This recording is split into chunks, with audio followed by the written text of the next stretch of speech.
ನಾವು ಬಂದಿದ್ದೇವೆ ವಿಜಯನಗರ ಜಿಲ್ಲೆಯ ಹೂವಿನಡಗಲಿ ತಾಲೂಕಿನ ಮೊದಲಘಟ್ಟ ಎಂಬ ಗ್ರಾಮ. ಈ ಪುಟ್ಟ ಒಂದು ಗ್ರಾಮದಲ್ಲಿ ಈ ಗ್ರಾಮವು ತನ್ನದೇ ಆದಂಥ ಒಂದು ಇತಿಹಾಸವನ್ನು ಹೊಂದಿದೆ. ಈ ಗ್ರಾಮಕ್ಕೆ ಮೊದಲಘಟ್ಟ ಎಂಬ ಹೆಸರು ಹೇಗೆ ಬಂತು ಏನು ಎಂಬ ಒಂದು ಸಮಗ್ರ ವರದಿ ರಂಗಸ್ವಾಮಿ ಅಂತಂದು ಅರ್ಚಕರು ಸಹ ಇಲ್ಲಿ ನಮ್ಮೊಂದಿಗೆ ಇದ್ದಾರೆ. ನಮಸ್ತೆ ಸರ್. ಈ ಗ್ರಾಮಕ್ಕೆ ಮೊದಲಘಟ್ಟ ಅಂತ ಹೆಸರು ಹೇಗೆ ಬಂತು ಎಂಬ ಮಾಹಿತಿ ಕೊಡ್ತೀವಿ. ಈ ಗ್ರಾಮಕ್ಕೆ ಮೊದಲಘಟ್ಟ ಎಂಬ ಹೆಸರು ಬಂತಂದರೆ ಹಿಂದೆ ರಾಮಾಯಣದಲ್ಲಿ ರಾಮ ಹನುಮ ಭೇಟಿಯಾದ ಸ್ಥಳ, ರಾಮ ಹನುಮ ಮೊದಲ ಬಾರಿಗೆ ಭೇಟಿಯಾದ ಸ್ಥಳ, ಅದಕ್ಕೆ ಇದಕ್ಕೆ ಮೊದಲ ಭೇಟಿ ಅಂತ ಹೆಸರು ಬಂತು. ಮೊದಲ ಭೇಟಿ ಅಂತ ಹೆಸರು ಬಂದಿದ್ದರೆ ಇದು ರಾಮ ಹನುಮ ಮೊಟ್ಟ ಮೊದಲ ಬಾರಿಗೆ ಇಸ್ಕೆಯಿಂದ ನಾಲ್ಕು ಭೇಟಿಯಿಂದ ರಾಮ ಬರುವಾಗ ಇದು ಮೊದಲ ಭೇಟಿ ಆಗ್ತದೆ. ಇಬ್ಬರು ಭೇಟಿಯಾದಾಗ ಇದು ಮೊದಲ ಭೇಟಿ ಅಂತ ಹೆಸರು ಬರುತ್ತೆ.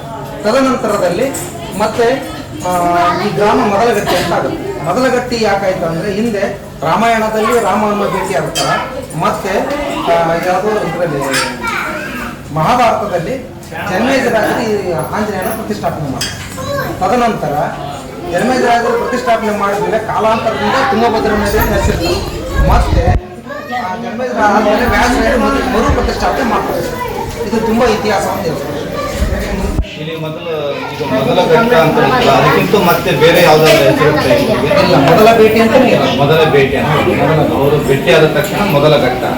ಅವರು ಭೇಟಿ ಆದ ಮೇಲೆ ಮೊದಲ ಭೇಟಿ, ತದನಂತರ ಆಂಜನೇಯ ಸ್ವಾಮಿ ನೆಲೆಸಿದ ಮೇಲೆ ಮೊದಲಘಟ್ಟ ಅಂತ ಆಗುತ್ತೆ. ಈ ಆಂಜನೇಯ ಸ್ವಾಮಿ ಜಾತ್ರೆ ಡಿಸೆಂಬರ್ ವಸಲಿ ಹುಣ್ಣಿಮೆಯಲ್ಲಿ ಡಿಸೆಂಬರ್ ತಿಂಗಳು ರಥೋತ್ಸವ ಹದಿನೈದುಕೊಂಡ ಡಿಸೆಂಬರ್ ವಸಲಿ ಹುಣ್ಣಿಮೆ ಬಂದು ನೆಕ್ಸ್ಟ್ ಶುಕ್ರವಾರ ಬರಬೇಕು. ಶನಿವಾರ ಬಂತಂದ್ರೆ ಪ್ರಾರಂಭ ಆಗಿರುತ್ತೆ, ಗುರುವಾರ ಬಂತಂದ್ರೆ ಶುಕ್ರವಾರದಿಂದ ಪ್ರಾರಂಭ. ಅಂದರೆ ಪ್ರತಿ ಶುಕ್ರವಾರದಿಂದ ಮಂಗಳವಾರದಿಂದ ಜಾತ್ರೆ ಇದೆ. ಶುಕ್ರವಾರ ಕಂಕಣ, ಶನಿವಾರ ಮಹಾಕಾರ್ತಿಕ, ಭಾನುವಾರ ಬೆಳಗ್ಗೆ ಅಗ್ನಿಕೊಂಡ, ಸಾಯಂಕಾಲ ತೇರು, ಸೋಮವಾರ ಹೋಗಿ ಇಲ್ಲಿ ಬಂದಂಥ ಭಕ್ತರಿಗೆ ಉಳಿದುಕೊಳ್ಳಲಾಗಲಿ ಅಥವಾ ಶೌಚಾಲಯ ವ್ಯವಸ್ಥೆ ಆಗಲಿ ಎಲ್ಲ ಒಂದು ಇದು ಕೇಳಿದಲ್ಲ. ಈಗ ಯಾವ ಅವರೆಲ್ಲ ಒಂದು ವ್ಯವಸ್ಥೆಯನ್ನು ಮಾಡಿದ್ದಾರೆ. ಶೌಚಾಲಯ ಇದೆ, ಕಲ್ಯಾಣ ಮಂಟಪ ಇದೆ, ಅಲ್ಲಿಗೆ ಸುಮಾರು ಮದುವೆ ಸಮಾರಂಭಗಳು ಎಲ್ಲ ಕಾರ್ಯಕ್ರಮಗಳು ನಡೀತವೆ. ಈ ಕೊರೋನಾ ಬಂದಾಗಿಂದ ಸ್ವಲ್ಪ ಡಲ್ಲಾಗಿದೆ.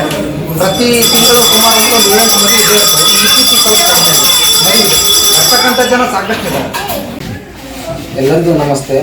ನನ್ನ ಹೆಸರು ರಂಗಸ್ವಾಮಿ ಮುದ್ದಾವಳ್ಳಿ, ಆಂಜನೇಯ ಸ್ವಾಮಿ ದೇವಸ್ಥಾನ ಮೊದಲಘಟ್ಟ ಅರ್ಚಕರಾಗಿ ಸೇವೆ ಸಲ್ಲಿಸ್ತಾ ಇದ್ದೀನಿ. ನಮ್ಮ ಈ ಮೊದಲಘಟ್ಟ ಆಂಜನೇಯ ಸ್ವಾಮಿಯ ಅತಿ ಒಂದು ಅದ್ಭುತವಾದ ಭಗವಂತ ಈತ. ನಿಮ್ಮಲ್ಲಿ ಏನು ಹರಕೆ ಮಾಡ್ಕೊಳ್ತೀರಾ, ಏನು ಪ್ರಾರ್ಥನೆ ಮಾಡ್ಕೊಳ್ತೀರಾ, ಇಷ್ಟಾರ್ಥದಲ್ಲಿ ನೆರವೇರುತ್ತೆ. ಭಾಳ ಪ್ರಸಿದ್ಧವಾದ ದೇವಸ್ಥಾನ.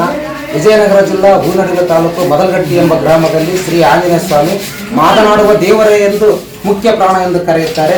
ಎಲ್ಲ ಭಕ್ತಾದಿಗಳು ಬಂದು ನಿಮ್ಮ ಕಷ್ಟ ಸುಖಗಳನ್ನು ಭಗವಂತನಲ್ಲಿ ಅರಿಕೆ ಮಾಡಿಕೊಂಡು ತಮ್ಮ ಇಷ್ಟಾರ್ಥವನ್ನು ನೆರವೇರಿಸಿಕೊಂಡು ಈ ಭಗವಂತನ ಕೃಪೆಗೆ ಪಾತ್ರರಾಗಬೇಕು. ಹಾಗೆಯೇ ಯಾವುದೇ ಸಮಸ್ಯೆ ಇರಲಿ, ಮನೆಯಲ್ಲಿ ಕುಟುಂಬ ಸಮಸ್ಯೆ ಇರಲಿ, ಒಂದು ಅನಾರೋಗ್ಯ ಸಮಸ್ಯೆ ಇರಲಿ, ಒಂದು ಕೆಲಸದ ಸಮಸ್ಯೆ ಇರಲಿ, ಅಥವಾ ಒಂದು ಮದುವೆ ಸಮಸ್ಯೆ ಇರಲಿ, ಯಾವುದೇನೇ ಇದ್ದರೆ ನಿಮ್ಮ ಸಂಕಲ್ಪ ಬಂದು ಈ ಭಗವಂತನಲ್ಲಿ ಮಾಡಿಕೊಂಡ್ರೆ ನಿಮ್ಮ ಕಷ್ಟಗಳೆಲ್ಲ ಪರಿಹಾರ ಆಗಿ ಒಳ್ಳೆಯ ಶುಭ ದಿನಗಳು ನಿಮಗೆ ಬರುತ್ತೆ. ಈ ಭಗವಂತನ ಸನ್ನಿಧಿಯಲ್ಲಿ ಬಂದು ನೀವು ತುಂಗಭದ್ರಾ ನದಿಯಲ್ಲಿ ಸ್ನಾನ ಮಾಡಿ ಈ ಭಗವಂತನ ಸೇವೆ ಮಾಡಿದರೆ ನಿಮ್ಮ ಇಷ್ಟಾರ್ಥಗಳೆಲ್ಲ ನೆರವೇರುತ್ತೆ ಎಂದು ಹೇಳುತ್ತಾ ಈ ಮೊದಲಘಟ್ಟಿ ಮುಖ್ಯ ಪ್ರಾಣ ಆಂಜನೇಯನ ನಮಸ್ಕರಿಸುತ್ತಾ, ಪ್ರಿಯ ವೀಕ್ಷಕರೇ, ಒಟ್ಟಿನಲ್ಲಿ ವಿಜಯನಗರ ಜಿಲ್ಲೆಯ ಹೂವಿನಡಗಲಿ ತಾಲೂಕಿನಲ್ಲಿರ್ತಕ್ಕಂಥ ಮೊದಲಘಟ್ಟ ಗ್ರಾಮದ ಮುಖ್ಯ ಪ್ರಾಣ ಶ್ರೀ ಆಂಜನೇಯ ಸ್ವಾಮಿ ತಮ್ಮ ಭಕ್ತರಿಗೆಲ್ಲ ಇಷ್ಟಾರ್ಥಗಳನ್ನು ನೆರವೇರಿಸುವಂಥ ಶ್ರೀ ಆಂಜನೇಯ ಸ್ವಾಮಿಯಾಗಿದ್ದು, ನೀವು ಎಂದಾದರೂ ಮುಂಡರಗಿ ಭಾಗದಲ್ಲಿ ಅಥವಾ ವಿಜಯನಗರ ಜಿಲ್ಲೆಗೆ ಆಗಮಿಸಿದಾಗ ಮೊದಲಘಟ್ಟ ಗ್ರಾಮಕ್ಕೆ ಭೇಟಿ ನೀಡಿ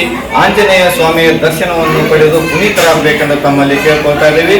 ಅಷ್ಟೇ ಅಲ್ಲ, ಇಲ್ಲಿ ದತ್ತಿ ಇಲಾಖೆಯಿಂದ ಈ ದೇವಸ್ಥಾನ ಒಳಪಟ್ಟಿದ್ದು ಸರ್ಕಾರದಿಂದ ಬಂದಂಥ ಭಕ್ತರಿಗೆ ಉಳಿದುಕೊಳ್ಳಲು ರೂಮಿನ ವ್ಯವಸ್ಥೆ ಹಾಗೂ ಶೌಚಾಲಯದ ವ್ಯವಸ್ಥೆ ಅಚ್ಚುಕಟ್ಟಾಗಿ ಎಲ್ಲ ನಿಭಾಯಿಸಿದ್ದಾರೆ.